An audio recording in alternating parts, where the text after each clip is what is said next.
आ रहा हूँ, इधर हूँ ऊपर।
Hi everyone, thank you so much for joining us today and welcome to our webinar on digital platforms, data and competition law. My colleagues Anirudh, Rastogi and Nehaa Chaudhari will be in conversation with Ajinkya Tulpule.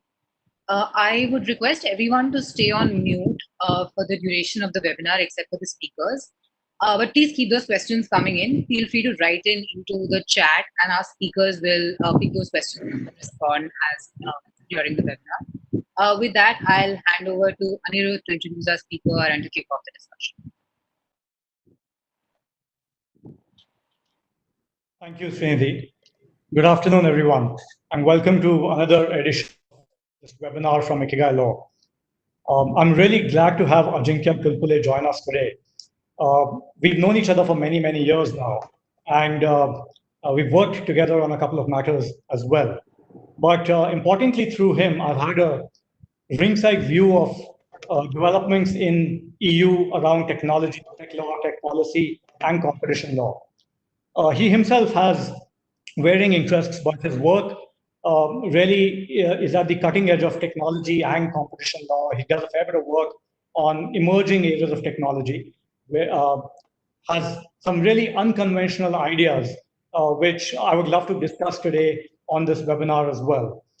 He's spoken in the past about use of blockchain, for instance, for antitrust compliance, or something else that I would like to pick his brains on today is his academic work on how to measure competition harms of data-heavy mergers, for instance.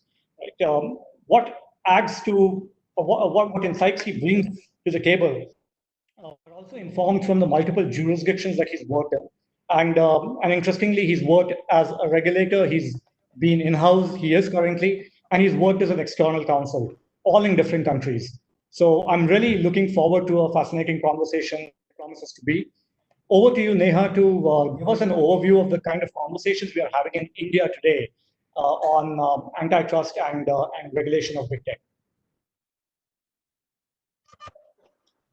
Thank you, Anirudh, and looking forward to Neha's.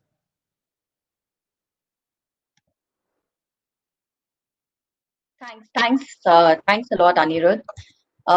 Thanks very much for being here with us, everyone. It's a great pleasure, like Anirudh said, to have you here with us today, Ajinkya. And I'll take just about 5 minutes to very quickly walk through the developments that are happening in India on competition policy before we dive into the whole range of different questions that we have lined up for you. The most, I think, recent development has been proposed amendments that we are seeking to make to our Competition Act.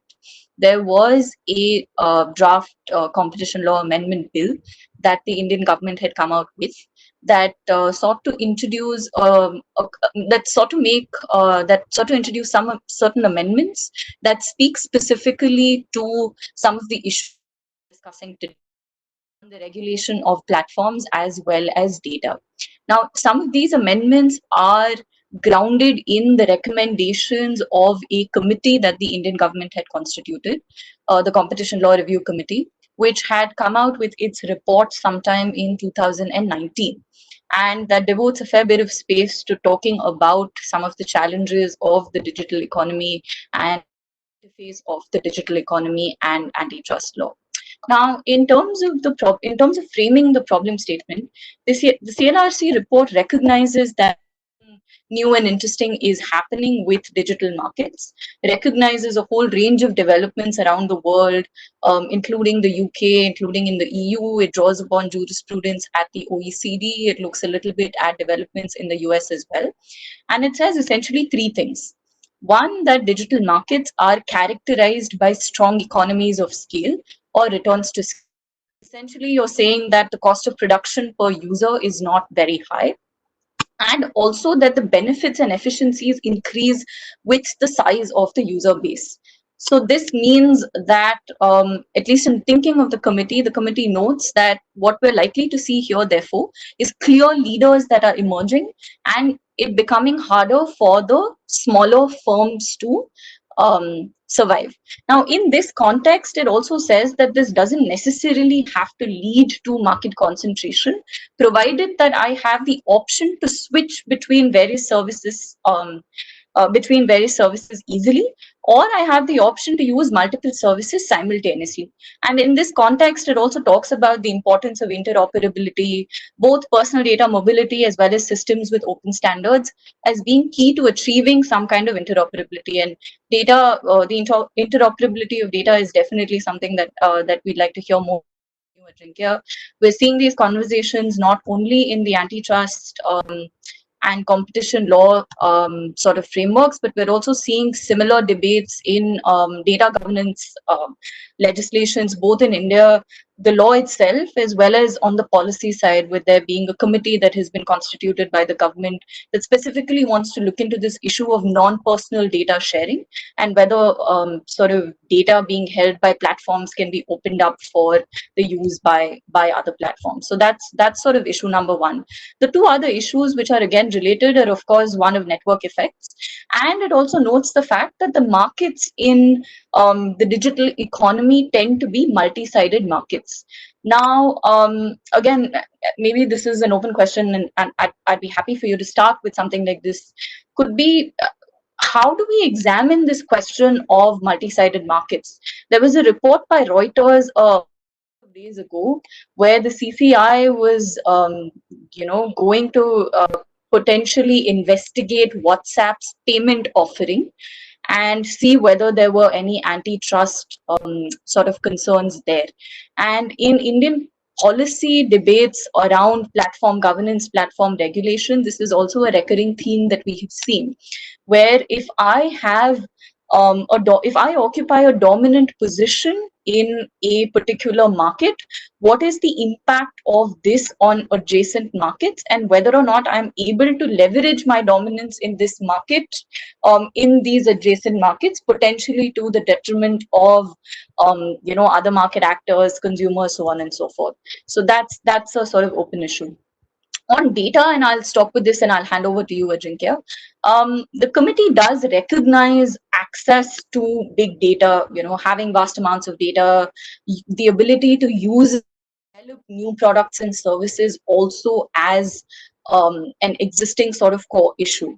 Interestingly, on the solutions that it seeks to offer, it says that it essentially says that, on anti-competitive agreements, we're going to introduce language that says that will empower the CCI to that widen the ambit of the CCI to look at certain other agreements that could potentially have an adverse effect on competition as well. And it allows the government to notify certain additional criteria for potentially in the context of merger controls. So an additional sort of threshold for when you if you trip that threshold, then the CCI will potentially look at whether your merger agreement is kosher or not.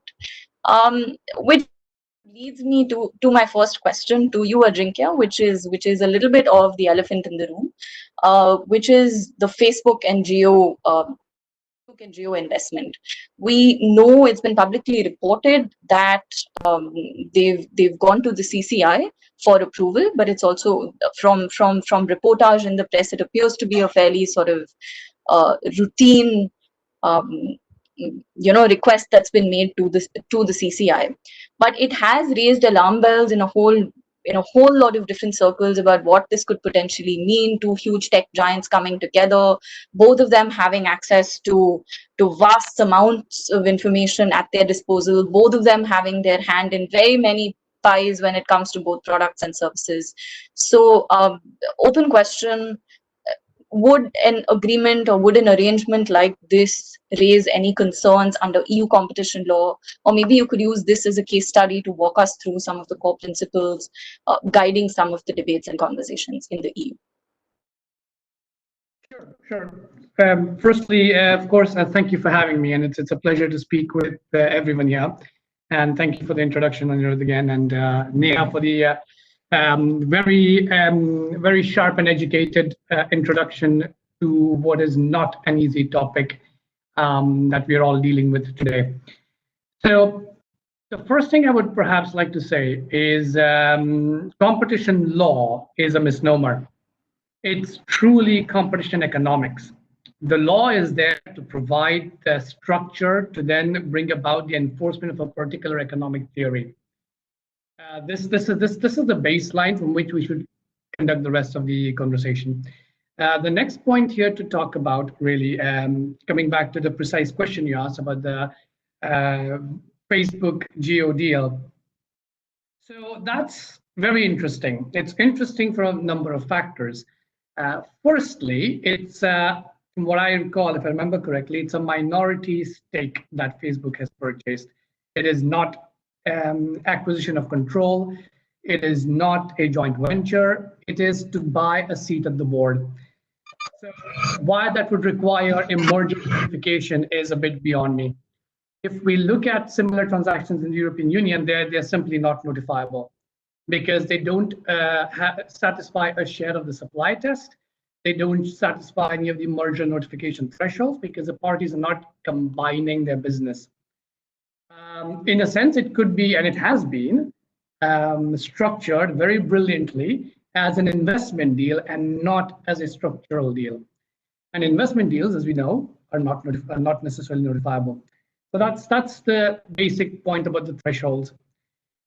The next point about what are the concerns surrounding the data aspects here. Now, the data aspects raise a few very important questions. And it might be useful to revert, maybe rewind a few years back and take us to the EU, well, global, but in this case, since I'm speaking about EU, the EU's approval of the acquisition of WhatsApp by Facebook. So the elements that the Commission looked at when they reviewed the merger filing, and that was an acquisition, so it was notified. When they reviewed the merger filing of the Facebook WhatsApp deal, they looked at where is the product overlap. It was a very traditional analysis of a merger transaction. What's the product overlap? What's the likelihood that it may create a strengthened, a dominant position? What is the likelihood of consumer harm? Can it foreclose competitors, and so on and so forth? So your standard stuff. What the Commission did not look at, and they made it a point to say it in that decision that they did not look at, is data and implications related to data. So that perhaps was from a regulator perspective, a missed opportunity to create perhaps the first precedent in what could have been and what was going to be a recurring theme around the world that data is really the fundamental element that people are after these days. Consumers can switch, but data is not always replaceable. Now, you asked about can it raise concerns? Would it raise concerns under the European Union jurisprudence?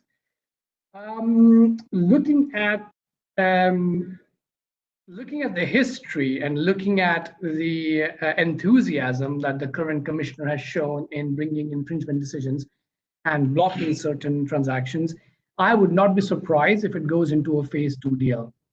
Why? Because number one, although in 2016, Margaret Vestager said that, data may not be needed for competition at all. Anyone can get data, maybe you can buy it, maybe you can collect the same data again from the same consumers, what's the issue? To 2018, where it goes, if it concerns data, we need to look at this carefully because competitors may not be able to collect and buy the same data sets.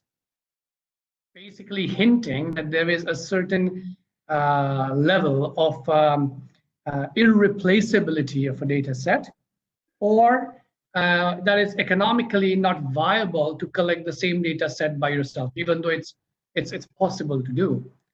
So that's one hint from the Commission that suggests they may not let this slide just as easily as they have in the past.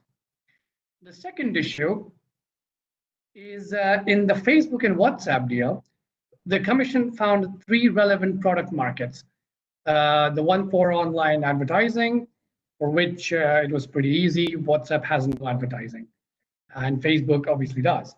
One was about consumer communication services, which is kind of the focal point of the analysis. To look at, well, Facebook allows for messaging and connectivity within a network of participants. WhatsApp allows the same thing. But it found that the overlap is very minimal because the method of use by the end user is quite different.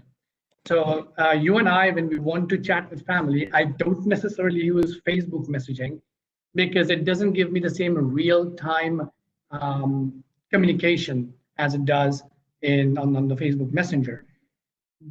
And then therefore it went through its analysis and it found little overlap. We don't really see barriers to entry. Any other company can start a new WhatsApp and then take the market. And yes, there are network effects. So you mentioned network effects. The Commission recognized on both sides, so on the Facebook and the WhatsApp side, there are network effects, but they were not serious enough to create a potential adverse impact on competition. Therefore, the Commission permitted the merger to pass, and there was no problem. One paragraph, however, in that decision is very important, and I don't think the Commission had quite appreciated how important that would be down the road. It talked about the fact that neither Facebook nor WhatsApp control any network or the network infrastructure, which is the case with Geo.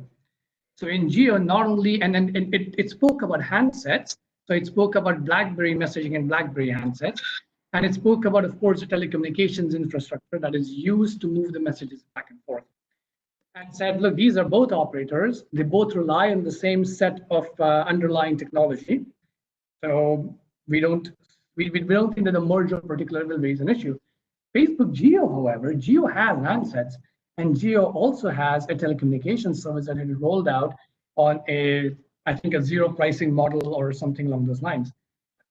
So if the CCI were to pick it up and say, we think this might be an issue, well, if it is able to get past the notification thresholds and the basic procedural elements, the substantive analysis, and it does regularly look at the European Union, it can very well take that paragraph and say, aha, here's the hook we've been looking for, and now let's talk about how you control the infrastructure and how you might push your services compared to a competing services on the Geo platform, on the Geo network. So that's kind of the brief answer. Do you have a particular follow-up query on that, or should I continue on? No, Ajinkya, I do actually. So any competition law review of a deal like this will typically and traditionally be basis price sensitive, will be price. right? Well, where it becomes tricky is when we start talking about aspects like data, which may not have any impact or implication on pricing. And I wonder, do we have the kind of jurisprudence in place to really be able to compare one data set with another and say that, well, there is a potential harm to competition because of this deal. How do I measure it, right? Yeah, that's actually two questions in one. One is on the pricing and one is on the comparability of the data sets. Now, what's interesting is there jurisprudence? Very thin. So we don't quite have the same stacks of case law on data sets, as you can imagine, as we've had on the manufacturing sector or the IT sector or any of these other traditional forms of business. The reason being we haven't quite had the opportunity to deal with such a problem before because it's happening at such a pace. Now, when it comes to pricing, absolutely correct. So the traditional competition analysis focuses on pricing at the consumer level or the customer level. A key element of that analysis is the SNP test and has been the SNP test for a long time, which is the short but significant non-transitory increase in price. So if I am merging or if I'm buying or just by my own account, I decide to increase the price of my product by 10%, 5 to 10%, is the ballpark numbers used by the regulators around the world. Will my customers be inclined to switch to another product? If the answer is yes, then that other product competes with mine and is in the same relevant market, is substitutable. But when I'm selling it for free, there is no 10% on top of free. It's still free. What do you do in that case? So the traditional SNP test no longer works when we talk about data or any data or any products that are offered for free, including search results. So the Google shopping case, when we talked about the abuse of dominance by alleged abuse of dominance by Google, the EU did not look at pricing in its decision at all. It looked at multiple other factors to determine whether it has a market share and whether it has a competing or a substitutable service available to consumers. Now, there is no case law yet which looks at two data sets or even attempts to compare two data sets and then go on to say, well, yes, we do think it's substitutable, because that would be an incredibly difficult analysis to do. This is perhaps fertile ground for us, for the business community, for the law firms, to provide a solid argument to say, look, I mean, yes, I have all of this data, but so can anybody else. I mean, it doesn't stop you from conducting the same survey I did, or it doesn't stop you from buying a license to the same data that I already have, if it's a third-party license. But no, there is no jurisprudence yet. It's a brand new area of law, and the Commission right now is really just trying to figure out how zero pricing models work. Comparing data sets is way beyond its scope right now, to be a bit blunt. Ajinkya, I have a little bit of a first principles question. Here. Wouldn't the choice to expand, to start looking at questions like data and whether or not they have any bearing on anti-competitive conduct on a very sort of zoomed out level? All of these are sort of policy considerations, correct? And a lot of it would depend on I think we were talking about this earlier on the theories of consumer harm or the other theories of harm on which I was relying, which would then inform a lot of these choices that I make, that I see playing out in the law. And some of my reading, at least from some of my reading, some of the things that I've learned are, for example, the US and the EU also have different approaches or different understandings of what kind of theories of harm guide their different antitrust sort of policy decisions. So if that's a little bit of something that walk us through, that would be great. Sure, absolutely. So, so quite right. So I think a fundamental difference between the US and EU approaches, well, two fundamental differences between the EU and US approaches are the focus on portfolio effects and the kind of intangibles. So what we talk about is the US, well, when we look at, let's say, the GE Honeywell, so again, coming back to the Facebook deal, where Facebook doesn't really offer any handsets or telecommunication services, and Geo doesn't really offer a social media platform. So they do have, in a sense, a conglomerate or a portfolio effect, which is you are bringing, in a loosely sense, bringing together companies that are active in two completely different markets. The analogy would perhaps be with the GE Honeywell, which was a similar, there was some product overlap in between GE and Honeywell, but there were other elements, which was the portfolio effect. As I said, one was active to make jet engines, the other was active in avionics, which were needed to make the jet engine. So similarly, one sells phones, which is needed to use WhatsApp or the Facebook app. The differences in the two jurisdictions is the EU focused and prohibited the merger on the grounds of portfolio effects, and the US permitted the merger, saying there is no problem from a portfolio effect because we're not going to look into that from an antitrust enforcement perspective. That, however, is symptomatic.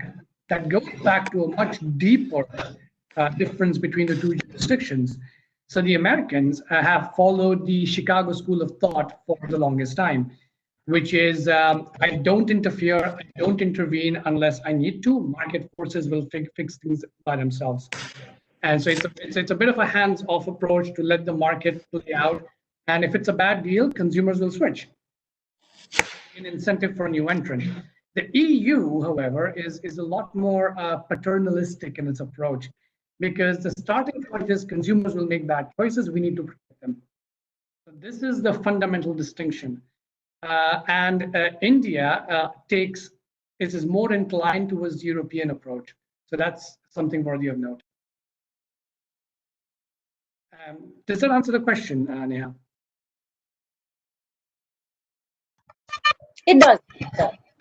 Ajinkya, while we are speaking of the competition harms of concentration of data, is there also a point to be made about the potential benefits in the way of innovation or consumer welfare that can come from a critical mass of data? Of course, subject to all privacy compliances, etc. But have you heard that argument being made? That more data means I can provide a better service. Well, yes, technically, yes, because when we talk about network effects, that's precisely the point. And when we talk about multi-sided markets, that comes back to something Neha had mentioned in the introduction. So when you have a multi-sided market, so you're serving, you have a service or a product where two sides of the market need to interact for it to work properly. So the classic traditional is credit cards. So I can have a credit card, but if nobody accepts it, I don't have much use for it. Similarly, a merchant can say, yeah, I have an Amex terminal, but if nobody has an Amex credit card, it's a waste of money. And Amex is kind of this platform in the middle. So, yeah, and then onto the single, which is for me as a Facebook user, for me as a WhatsApp user, it's only worthwhile for me to use it if there are other people I know who use it.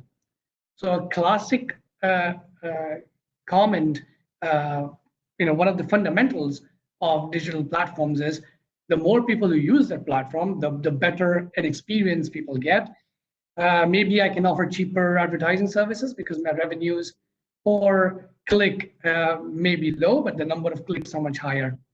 And in a sense, that's a consumer benefit that flows down to the customer or consumer. There was an interesting question, if I may take that, in the chat.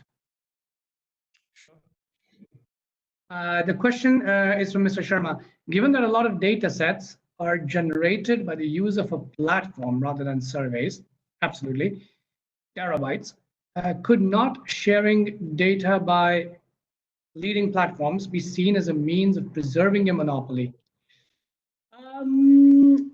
Not really. So as a very keen antitrust lawyer, I would actually argue the opposite. The arguments I would make is by licensing, I'm opening up the market to competition. So not only can you compete with products downstream, but you can even compete with me. So for example, Google Analytics.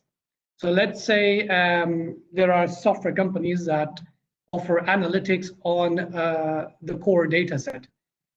Now, if I am a competitor of this analytics company, I can also buy a license for that data set and offer a better competing analytic tool. So I don't see that as preserving monopoly. And at the same time, just to close the loop, it doesn't change the fact that I can still go and buy or collect the same data from the same consumers. I can still do that. Whether it's commercially viable is a different question.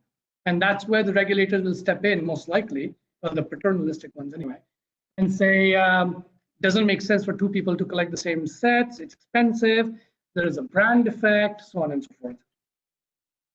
I think on that, there is an increasing conversation around a shift towards data portability, mobility, interoperability, etc., as a means to reduce or increase the competition in the market, right? And I think there's also a trend, particularly in the fintech industry, that you're fairly familiar with, of introducing APIs to kind of facilitate a lot of this. The entire business models around facilitating sharing of data, increasing interoperability, etc., etc.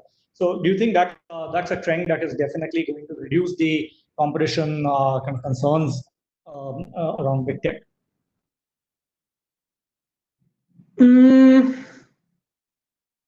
I'm going to have to ask you to repeat that question for me, please. Sure. I had a bit of a connection issue. Sure. So I'm following up from the question that Mr. Sharma raised. Does it help when leading company platforms were to share their data, right? And I think there's a increasing conversation around a shift to data portability or interoperability, and legislations are providing for this as well.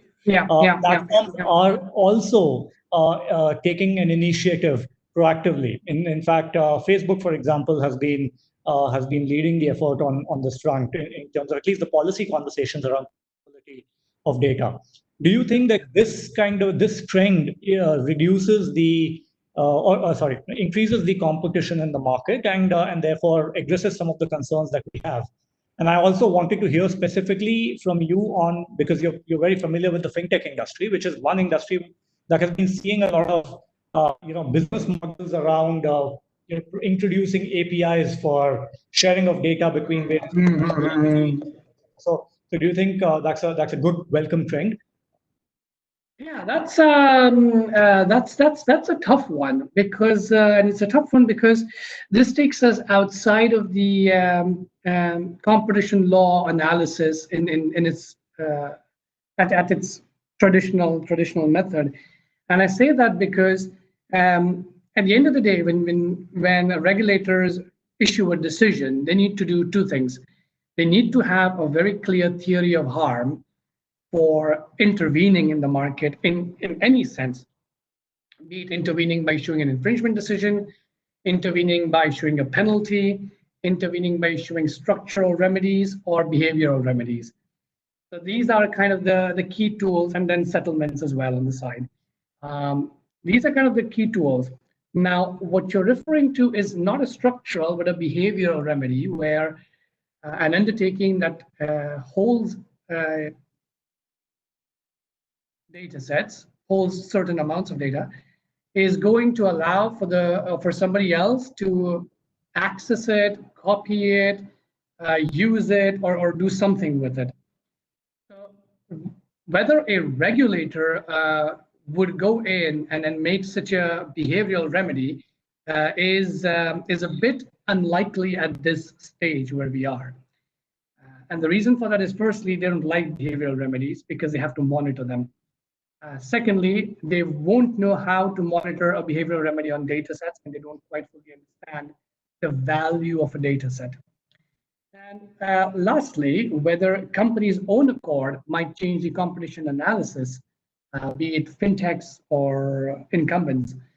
It will change the competition analysis because the Commission can no longer claim is that you can act independently of your competitors and eventually consumers, which is kind of the mantra for an abuse of dominance case that every regulator has to learn by heart, that an entity is able to act independently of its competitors, customers, and eventually consumers.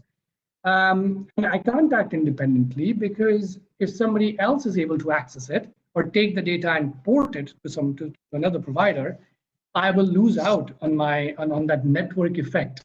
I will lose out on the critical number of users that are needed to make my service offering attractive. That's the key.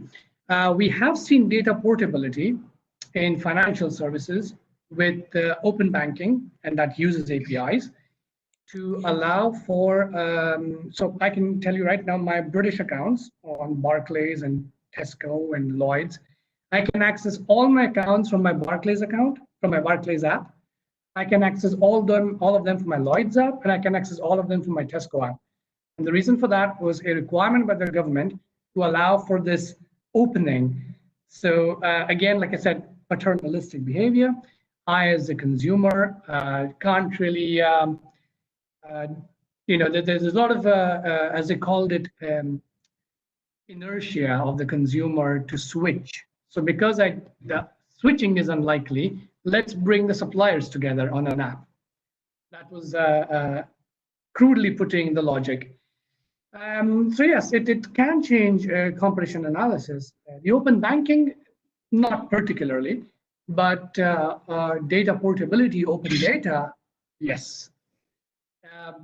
You may no longer have that market power or even the fuzzy new concept of economic dependence that currently exists. So right now, we don't quite have anybody else like YouTube. We don't quite have anybody else like Facebook. We don't quite have anybody else like Google for its Gmail, for example. But if I can access some of the data, give it to somebody else, I think I can sell a competing advertising, online advertising scheme. Sure. Already see there's a related question, which I think you yes. asked. But so I will address that because I was in the FCA, Financial Authority, when the open banking conversation. Help everybody if you could just, or I could read it out for you. So the question is the CMA in the UK. Sorry, the question has just been. Yeah, the UK imposed open banking on the 9 largest banks as a competition remedy. Is that not a competition regulator because using data sharing as a remedy? Similarly in Australia and its competition authority. Yeah, so yes and no. So the first thing to note is in the UK and in most parts of the continent, although it's a competition regulator, they also have other powers that are related, but they're not competition powers per se. So consumer protection is also with the CMA, which you don't quite have in the States. Well, you do in a strange way. You don't quite have it with the CCI. Now, what's interesting about the open banking is it had to do with behavioral economics and consumer inertia. That was the founding principle. That's one. The second thing is in the UK, they have a very unique tool, which we've all used, and I used it as well. My team used it as well. And it's called a market study, which is not a competition decision. It is not an infringement decision. It doesn't mean any of the undertakings have engaged or infringed antitrust laws. But what it does mean is that I have conducted a study of this market as a whole, and I have found that some aspects of the market do not function well. Something in there isn't quite clicking, but I can't hold or take any of the undertakings to task and say, you infringed the law, here's a cease and desist order, or here's a penalty, and yada, yada, yada, here are your appeal rights. The market study instead does an in-depth review of the functioning of the market and finds out what, if anything, can be changed to make the markets work better for consumers. Now, adding to that element, the FCA's remit, which is on two other elements. So the FCA's remit is to make sure the financial markets work well. So not just a competition regulator. It has to make sure it ensures consumer protection by itself as an objective by itself, and promoting competition, not necessarily by enforcing competition law, but through any other means it deems necessary. And this open banking is in this residual, I call it residual, but if you look at competition law in the UK, it's got two statutes, CA 98 and the EA 02, the Competition Act of 1998 and the Enterprise Act of 2002, both of which draw from the European Commission's TFEU, Article 101 and 102. But what the EU doesn't have are these market studies, and hence the term residual, these other ancillary powers. And open banking was an ancillary, it was a use of the ancillary power, not its competition enforcement power. So that's an important distinction. Yes, it still is a regulator, but it was about switching. So it was about increasing and promoting competition in the market for retail financial products, particularly bank accounts, as I just mentioned. I can access it through the same app. Does it change the competition economics? We need to see. We need to see down the road if it has had any impact. Do consumers actually change their bank accounts? Because I'll tell you, this is a bit of an inside information. Should not get me in trouble because there shouldn't really be anything sensitive. But the conversations that were happening inside the FCA at the beginning of that study were, consumers don't switch. They act like they're locked in. Once I open a bank account, I don't really go check if anybody else is giving me a better deal. Why? It's inertia. It's consumer inertia. And then that is creating a problem for new entrants. So how does a bank, existing new entrant in particular, acquire customers? Making incentives, telling you open an account, I'll give you first three transfers for free. Once you do that,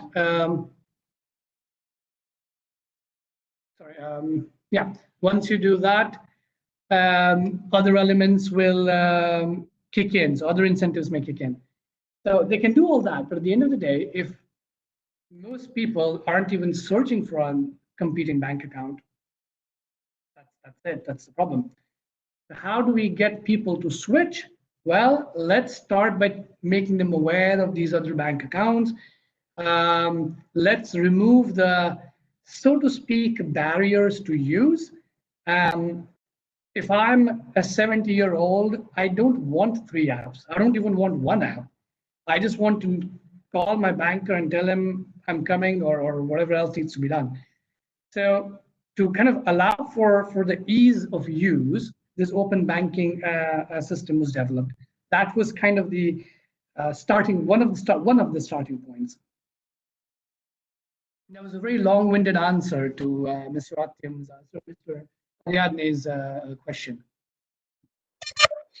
Yeah, I have two questions. I think building also on some of the questions that we're seeing coming up on the chat. So there's one on, should regulators try then to put in place a FRAND licensing regime on core data sets like it exists with standard essential patents? So that speaks to, I think, larger questions on what kind of policy interventions do you want to see from regulators. FRAND licensing is one that we've seen here. We've seen it take different shapes and forms. I think just generally opening up access to data, whether it's non-personal data, allowing users to port their personal data. We've spoken a little bit about comparability. You've had some presidential candidates in the US talk about breaking up big tech companies generally. So, what do you do? Yeah. Would your preference be then more in bit of some of these sort of post facto, to use a sort of, ex post facto remedies, or would you want to see kind of changes, legislative changes, I think, in the way we think about competition policy? That's one question. Second, I think speaks to, again, talking about harm, right? How do competition law authorities think about harm? Do you, when you talk about harm, do you talk about there are two things, right? There's the harmful effects that it has on the consumer, which then factors into how you think about an adverse effect on competition, and also on other sort of market participants. Now, in the context of data, you will see that there are two questions again that have come up. One whether the potential for creating a 360-degree profile of a user count as a harm in any jurisdiction. So I think if I can extract that principle will be, what do you mean when you talk about harm to the user in a particular jurisdiction? Are we thinking in pure play sort of economic terms of switching costs, etc., when we talk about sort of consumer? And the second question people have, especially in at least that I've come across it, is in the context of e-commerce platforms, right? Is that platforms retain the data, and then I use this data to promote my own private labels, which are in competition with the sellers that are using my marketplace. And there's a related question on that. How will this argument be by the platform as well as by the regulator? So if you could just speak to some of these. Okay, so the first question was about the licensing, the potential licensing in the form of a FRAND. FRAND is, I personally don't think it's well suited to deal with data, and I'll tell you why. Because FRAND was developed for as a person, Mr. Sharma has rightly stated, was developed for standard essential patents, or which kind of worked as irreplaceable infrastructure. So the classic example is Bosch developing the CDMA in the EU and working with the European governments, regulators, telecommunications regulators, so on and so forth. And then it was imposed with the requirement to issue licenses on a FRAND basis to the CDMA technology, to the CDMA network. Now, why it works in those scenarios is you can allow multiple parties access to a system that is protected by patents, and therefore, by definition, cannot be duplicated by anybody else. That's number one. And number two, if I can't duplicate it, I don't want to be at a disadvantage when I get a license to it, because I'm too small, or I'm too big, or my consumer base is not as rich as somebody else's, and we see that in the EU quite a bit. Or the person just doesn't like me because we are competing fiercely in a completely different market in a different jurisdiction. So in cases like those, applying the FRAND makes sense. But in cases like data, where in a sense, if I was to compare it to a traditional industry of automobile manufacturing, it's like saying, should somebody else be able to manufacture the car as efficiently as I do by learning what I'm doing? And to that I say, absolutely no, figure it out yourself. Number one, there is nothing prohibiting. The argument is getting weaker by the day, I'll admit, but there is nothing prohibiting a competitor from collecting a data set. Similar. Number one. Number two, nothing prohibiting a competitor or a customer from creating a data set with an equivalent value. So this is something I'm currently looking into as a side project is, do we need access to the exact same data, or do we need access to an equivalent value that comes from the data? And I think it's the latter. So personally, I don't care. I don't think advertisers on Facebook care if Ajinkya actually liked a picture of his sister, for instance. I think what they care is, how old are these people? How often do they interact? What do they buy, and what are their interests? And this distinction can't be resolved using a brand license, because you would be granting access to the whole underlying product, in a sense of mine, the key pillar on which my service rests, when that may be too far reaching. So that's kind of the first one. The second one was about, so you're gonna have to remind me the second one. The larger question was on remedies and your opinions on some of these things. Right, and the harm to competitors. So that's an interesting point. So the distinction with the Americans is that the States is focused on harm to competition. The EU looks also at harm to competitors. So when you look at the merger review done by the European Commission, when a merger is filed, they actually take that transaction, well, clean it for sensitive data, but ask the competitors and the customers, what are their opinions on this deal? This doesn't happen in the States in the same extent. I mean, this is not the counterfactual analysis and all of that. This goes kind of a bit further. Now, what's interesting about all this is about potential remedies. So the remedies elements for big data, I think, would have to first focus on the fundamental understanding of this evolving ecosystem under what is unfortunately a traditional ecosystem stuck from the day it was made. It never envisaged we will have a zero price product. It never envisaged we will have an intangible having a far greater value than anything tangible ever. And therefore, we need to take a step back and figure out, do any of the remedies we've been applying so far are even relevant anymore? If we talk about remedies in an abusive dominance case, let's say a platform or any company that has massive amounts of data is abusing its dominance, you first need to determine, how is it abusing the dominance? Is it excluding competitors? Is it exploiting consumers? Is it excessive pricing to advertisers? Where is the harm? And then how can we possibly try to fix the harm? So one example is, let's take the geo example. So let's assume geo does have a very large data set of consumers in India, and it is abusing its dominance by I don't know, let's take one, excluding competitors, let's say, from granting access to that data. My first question would be, well, we've had other telecommunication services in India running for a much longer period.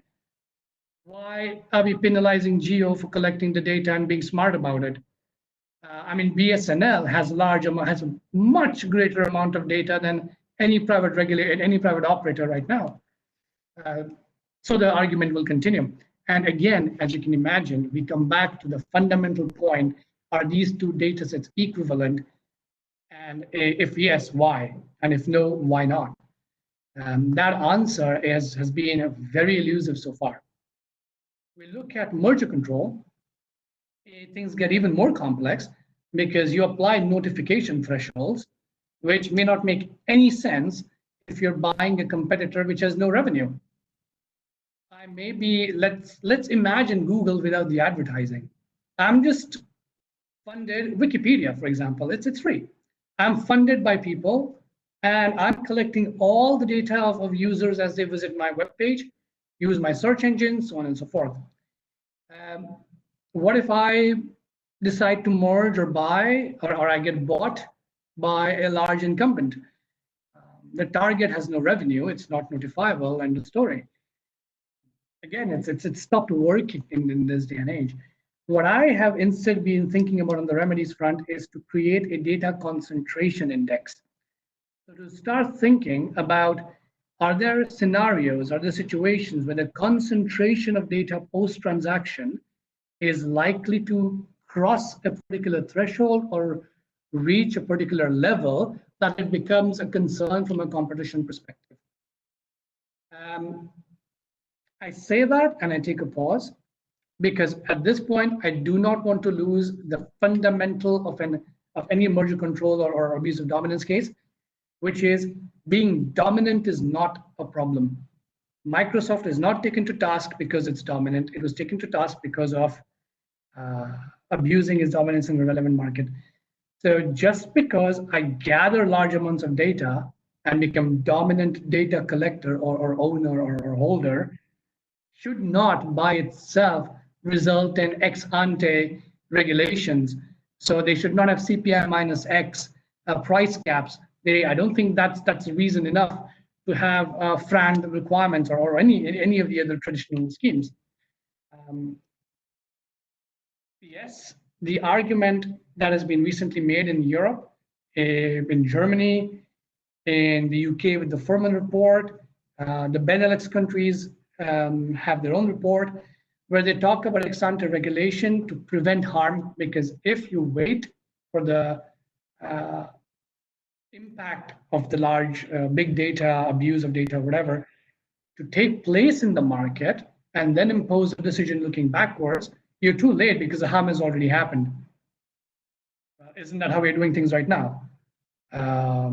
Isn't that what we did with Internet Explorer? Isn't that what we've done with Windows? Isn't that what we've done with Intel? We didn't impose an ex ante regulation on microchip processing just because AMD lost on a few contracts, and that's a physical product with real loss of revenue, provable loss of revenue. So I don't believe in those. I don't think an ex ante would probably be a disaster. I think it will stifle innovation and competition. That's what I think. So just follow-up question that, or maybe a comment, right? Or the anticipated pushback to some of the examples that you were giving right now will essentially be the seen innovation, or when you talk about data, you haven't quite seen innovation happening at this scale and at this speed. And we haven't completely even begun to realize or appreciate, like, something goes back to something that we were saying earlier on what exactly big data means.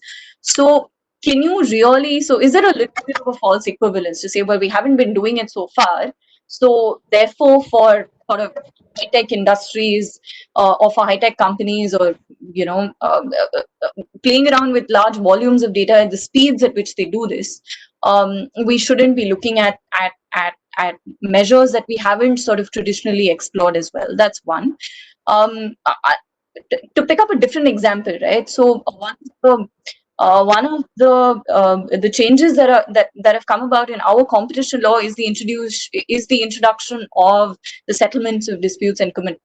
Something that's been there in some other markets and jurisdictions around the world, but the thinking in India has been more. One of the factors has been the fact that you need to revamp competition law for no tech age. So, yeah.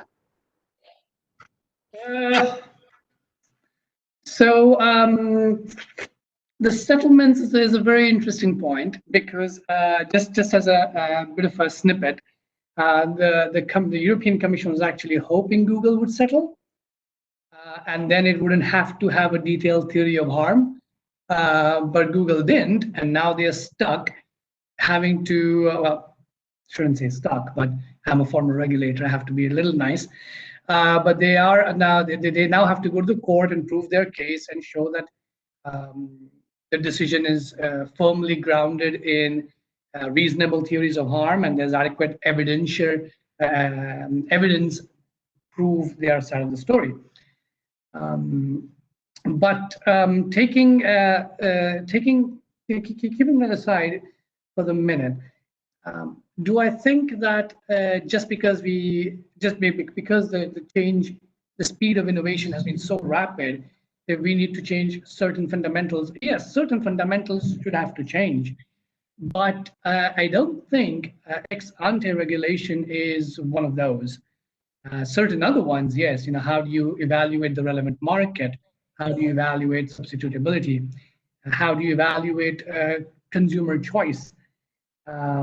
Because back in the day, antitrust law has its origins in 1889, not in the Sherman Act, but in the Canadian Competition Act, the Combines Act or something, if I remember correctly. And then the Sherman Act of 1890, and then moving on into Europe and UK and India and so on and so forth. This is where the concept came from. This was where, if my local dealer increases the price of the Ford Mustang, I may not have a choice because the next dealer is I don't know, 100 miles away. We don't live in that age anymore.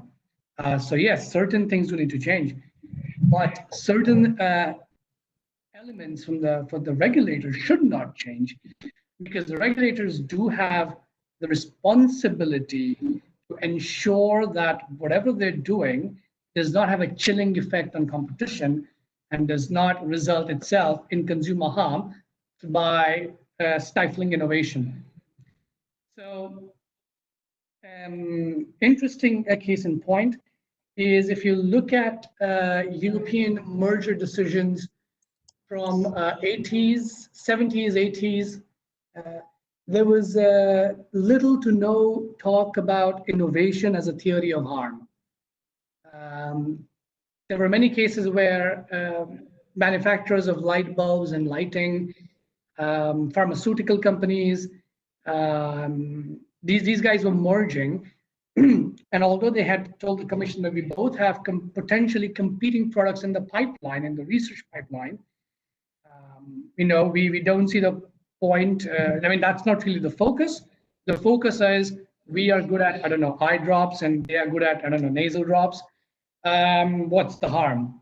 Where's the problem? We just want to combine the R&D and give a better value to customers and eventually consumers. And commission say, yeah, that's right. Let's keep going. Come one, come all. That started changing very slowly. In early 2000s, it started saying, hold on, if you've both got competing projects in the pipeline, can one of you sell that R&D to a competitor? Because we don't want to lose that research. And they said, well, we don't see why you would suggest that, because we have no intention of discontinuing. And of course, they would discontinue down the road. So they started recommending that. And now you've got Bayer and Monsanto, where innovation as a theory of harm is quite, relatively quite explicitly laid out, to say, not only are your actual, is your current product overlap going to be a part of the analysis, I also want to know what the two of you are innovating.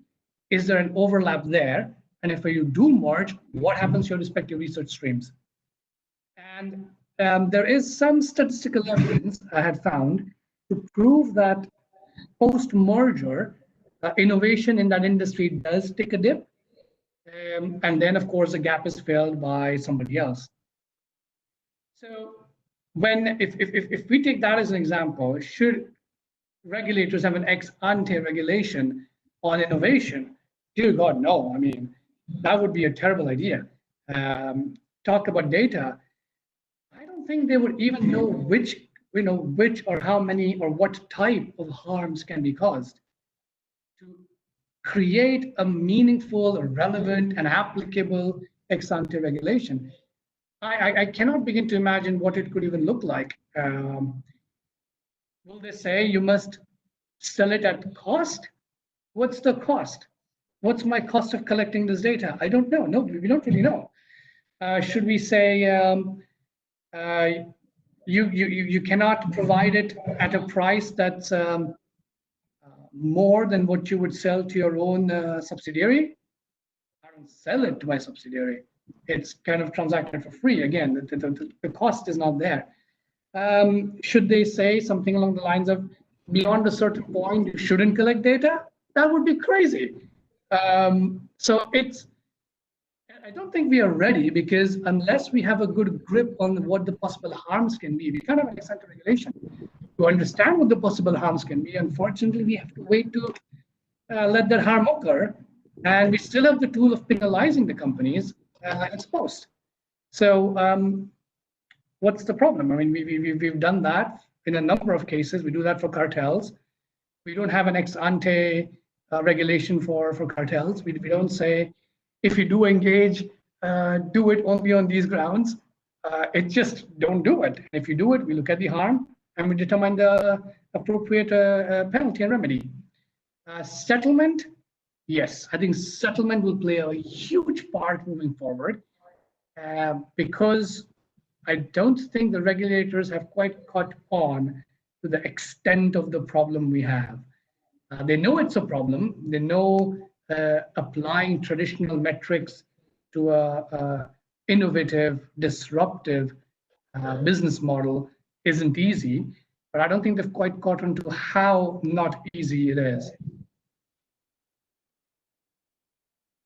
Great. I think there was a question on relating to e-commerce platforms using third-party seller data, essentially, and especially to aid their own private labels. And just to give a little bit of context here, as you might also know, this issue is live right now. There's been a fair bit of reportage around practices by Amazon in the US, and to which Amazon only a couple of days back has responded, saying that we have a strict policy to not use any individual data, seller data.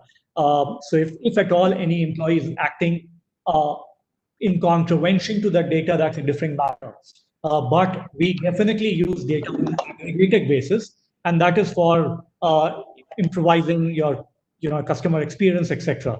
So what are your thoughts on that? Have we seen similar issues, similar conversations in the EU as well? And how do you think? Yeah, so the EU is also investigating Amazon for exactly the same point. And they are, and Amazon's EU headquarters are about 10 minutes drive that way. But it's like you said, it's an open investigation. We don't quite know what theory of harm the Commission will go after. I mean, we know the areas, the problem areas, as you rightly highlighted. I've got access to third-party sellers. Am I using that to promote or protect my own products on the same marketplace? I think if they do it, it would be surprising for me if they find that that is exactly how it happens, because that would be quite a traditional breach of competition law of using competitors' information and applying it to promote your own products. So in a sense, a horizontal anti-competitive arrangement. What is going to be tricky, however, for the Commission is to issue an infringement decision just on that basis. And I'll tell you why. So if you look at case law is abound. Even if you receive sensitive information about a competitor, it is assumed that you have used it in your own pricing model. That's kind of a presumption. So a good case is Barclays RBS, which is a OFT decision from, well, it's OFT, so it's pre-2013, somewhere in that time frame. And the facts of the matter were, RBS representatives were telling Barclays representatives, I'm going to do this on pricing, I'm going to change my interest rates to that next week, next month. And Barclays wasn't really going around asking, it was just sitting there having dinner at a convention. When the guy went back and told his in-house counsel, he's like, oh, this is a real issue, we need to go talk to the OFT. So they did, they filed a whistleblower leniency application, and then there was a decision against RBS. How do you apply that to Amazon? The Commission has known that this has been their modus operandi of allowing a competing product to sell on its own platform, and I'm also selling my own product. They will have to go much farther than that to justify an infringement decision. Of course, knowledge of infringement doesn't mean the Commission has to take action. But that's kind of one. Two, is that going to be a problem? Well, not necessarily. If they're able to, if they have or are able to segregate the teams, so there needs to be some very clear Chinese walls and some clean teams. So the guys who work on, placing Amazon's products online aren't really the ones receiving sensitive information, if any, from competing suppliers. So if Amazon sells light bulbs and Philips sells light bulbs, they don't have access, if any, to Philips's information in that space. So long as that's taken care of, it should not be a concern. Again, if there are bad apples, I can understand Amazon's statement, but unfortunately, liability lies on the company for actions of their employees. Otherwise, every single company would have said the same thing. Yeah, I mean, these were my bad employees, LIBOR. Yeah, we didn't know. I mean, that was actually the defense in LIBOR. We had no idea this was going on. But that doesn't matter. Barclays still gets fined. SocGen still gets fined. Allow me to come back closer home. The live issue here is WhatsApp Pay, right? So WhatsApp to switch to payments on its platform. And so my first question to you is, what is the relevant market here, right? Is it digital communications? Is it digital payments? And what are your broader thoughts on the issue? So that's an interesting question. And if we were to go back to the basics, we would have to look at substitutability. So if I'm using WhatsApp Pay, and let's say it shuts down for whatever reasons, what are my alternatives? Paytm, PhonePe, Bheem, so on and so forth. And are they really offering me the same functionality, the same service offering? So, I mean, I have not used WhatsApp Pay, I have not used Paytm, and I have not used PhonePe. Sorry about that. But let's take an example where one of them offers a received confirmation of payment, one of them doesn't. Are they still considered equivalent payment systems? One takes 2 days to transfer, one is immediate. Are they still equivalent and substitutable systems? This is the analysis that will have to be conducted. If the answer is yes, then the relevant market would be that for digital or online payments, payments using smartphones and other similar technologies, handheld devices. The issue that WhatsApp might face could be in relation to leveraging its position in the communication services channel, so the WhatsApp reach, to offer a service or to foreclose competition or to exclude competitors in the adjacent or the related market of digital payment or smartphone payments. So if they start doing something along those lines, that might get them in some trouble, at least a question from a regulator, if not investigation, or an RFI, I should say, not investigation. There's a question here, which do better privacy controls result in more entrenched incumbents? Can we have a competitive data landscape and privacy together? Do better privacy controls result? Depends on who you ask. If you ask me, I don't think so. So I'm maybe because I'm a lawyer, I don't know why, but I'm quite enthusiastic about exercising my legal rights. So not too long ago, I sent an email to several telecommunications companies that I've had an account with from the UK, from Europe, recruitment agencies, grocery stores, and told them, well, there is GDPR, and you need to tell me what you hold about me. And if I don't like it, I will delete it. And in many cases, I didn't even care what they had about me. I just said, delete everything. Why? Because I'm just not a big fan of my data lying around for no reason. GDPR is definitely a better privacy control than what we had before. I don't particularly think it has resulted in an entrenched incumbent. But if you ask some of my colleagues at the regulators, they'll say, yeah, for sure, because as a consumer, I'm inclined to not change my service provider, as you know, like we said, behavioral economics, consumer inertia. So I will have better privacy control and not allow anybody else access to what my incumbent has. Now, whether that incumbent has market power in the relevant market is another analysis that will need to be conducted, but it's a possibility. I think it's a possibility. I can say that. I don't think it necessarily follows. I think there's a related question on privacy as well, Ajinkya. In case of zero pricing models, can personal data protection norms and ideals be a factor for competition regulators? And there's one very specific question on any insights on Microsoft's differential privacy platform, White Noise. Okay, I'll take the easy one first because I'll be honest, I have no idea what it is. I have no idea what differential. Well, I don't know what white noise is. I don't know if it's a product or a service. But if it's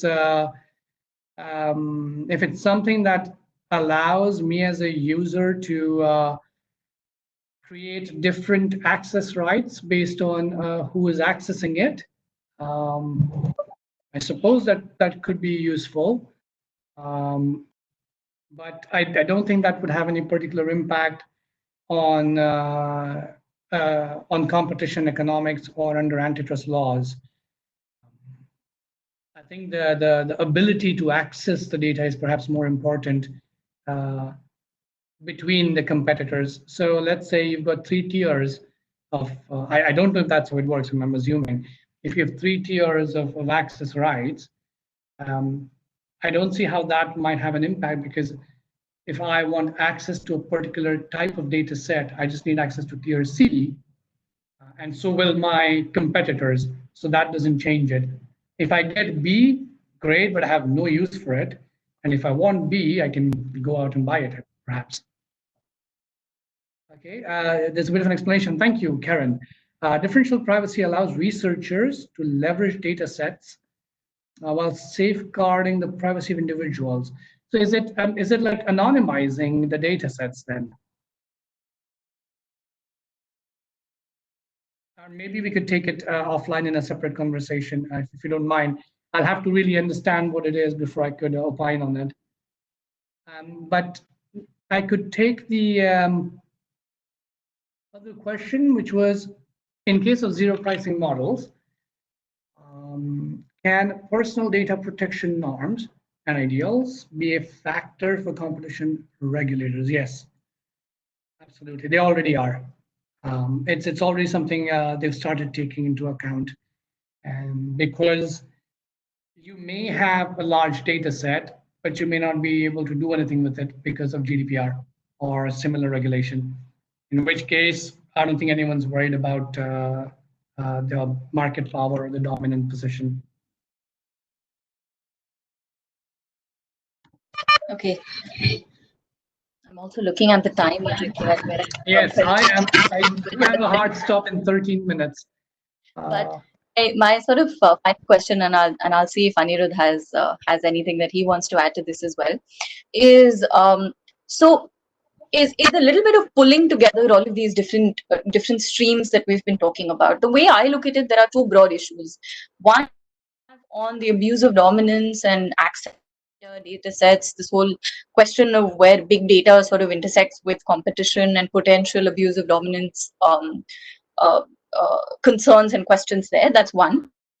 Second is more looking at, I think, platform regulation in and of itself, with also implications, say, for with also implications, I think, on the kinds of agreements and arrangements that there are between platforms, some of these other issues that we spoke about with implications for adjacent markets, so on and so forth. So if you could give us maybe a 30-second to 60 seconds, maybe for each of them, on where you think the conversations are going in the EU, and if we're likely to see some of the more specific things that you spoke about develop? Are we likely to see new theories of harm emerge? Likely to see new economic models adopted for measuring harm, quantifying harm in any of these contexts, and what that might mean for India, because we do tend to look at the European Union a fair bit, whether it's on the question of privacy or whether it's on the question of antitrust regulation. And on many aspects, in fact, the Competition Law Review Committee has in fact said that our competition law is okay. It's not all that bad. It's strong enough to give the CCI enough powers to look at some of these newer models that are emerging in new tech markets, mostly because a lot of the definitions for what constitutes a product market, what are the factors that the CCI has to consider when it talks about control or dominance of a platform, are all inclusive. If the CCI wants to look at, say, network effects, empowered to do so. If the CCI wants to think about access to data, that gets subsumed within the CCI's power to look at the resources which an organization potentially controls. So, yeah, just sort of potential implications for Indian competition law and policy would be something, and we can stop with that unless Anirudh has something else he'd like to jump in on. Yeah, no, so very, very good question. And I will insert a comment on a topic that has been in my mind for some time now. I'll come to that. Firstly, I don't think the law needs to change because the competition law, as it is written, as it currently stands, is quite gives a good amount of leeway on its implementation mechanisms.